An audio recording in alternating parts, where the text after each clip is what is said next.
नमस्कार मित्रांनो, सुवर्ण गणेश मंदिर दिव्यागर. आता आम्ही चाललो आहे दिव्यागरला. मसळा इथून दिव्यागर हा 20-25 मिनटावर आहे आणि खूप सुंदर असं ठिकाण आहे ते दिव्यागर. सुवर्ण गणेश मंदिर आणि बीच, हिरव्यागार नारळी पोपळीच्या बागा वगैरे आहेत तिकडे. खूप सुंदर आहे ते. मला दाखवत होता. आम्ही सगळे भाऊ बहीण आम्ही चाललो आहे. हा बाचा आमचा हे बघा, हे भाऊ बहीण सगळे, वहिनी. आम्ही सगळे आता ट्रिपला चाललोय. तुम्हाला दाखवतो दिव्यागर.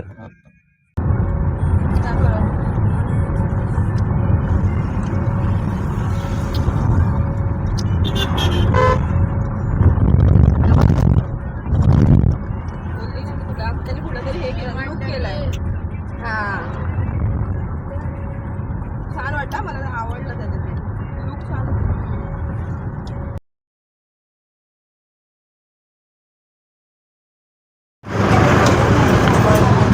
हा आहे सुवर्ण गणेश मंदिर.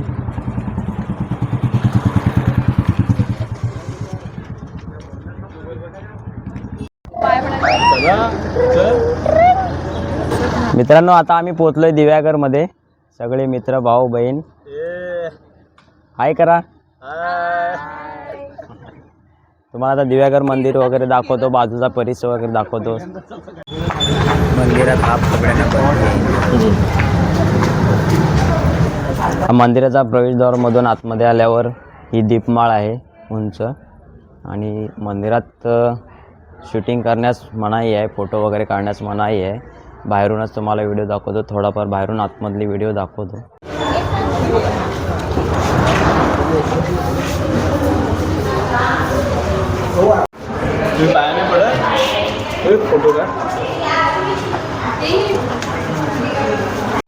हा मंदिराचा आजूबाजूचा परिसर आणि हा मंदिर सुंदर असा कोरीव काम आहे. चिऱ्या दगड्यामध्ये ते बांधलेलं आहे. असं एकदम खूप छान आहे आणि हे खूप प्रसिद्ध आहे महाराष्ट्रामध्ये.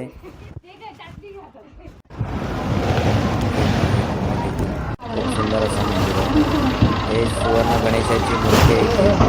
मोबाईल अलाउड नाही आतमध्ये, त्याच्यामुळे ते सुवर्ण गणेश मंदिर आहे.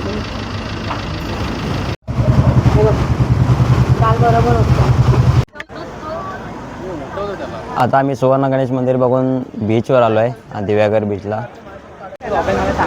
हे दिव्यागर बीच इथून आतमध्ये एंट्री आहे.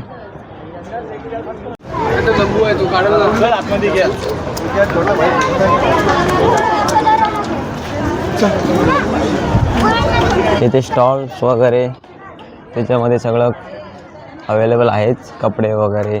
दिव्यागर कोकण.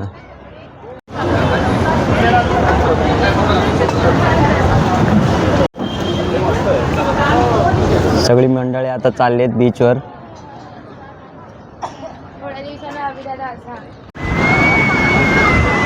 हे बघा, हे आहे दिव्यागर बीच.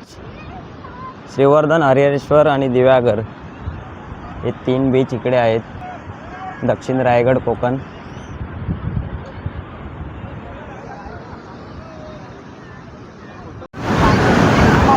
दिव्यागर बीचमध्ये तुम्हाला सगळ्या स्पोर्ट्स अवेलेबल आहेत, बनाना राईड्स वगैरे.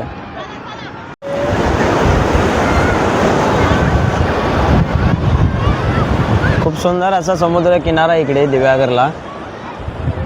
आणि हा सुवर्ण गणेश मंदिरपासून जवळच आहे.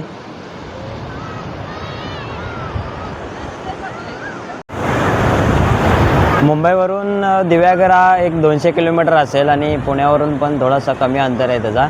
पुण्यावरून तर भरपूर लोक येतात इकडे फिरायला, बाकीच्या ठिकाणावरून पण येतात. खूप प्रसिद्ध असल्यामुळे ठिकाण दिव्यागरचा.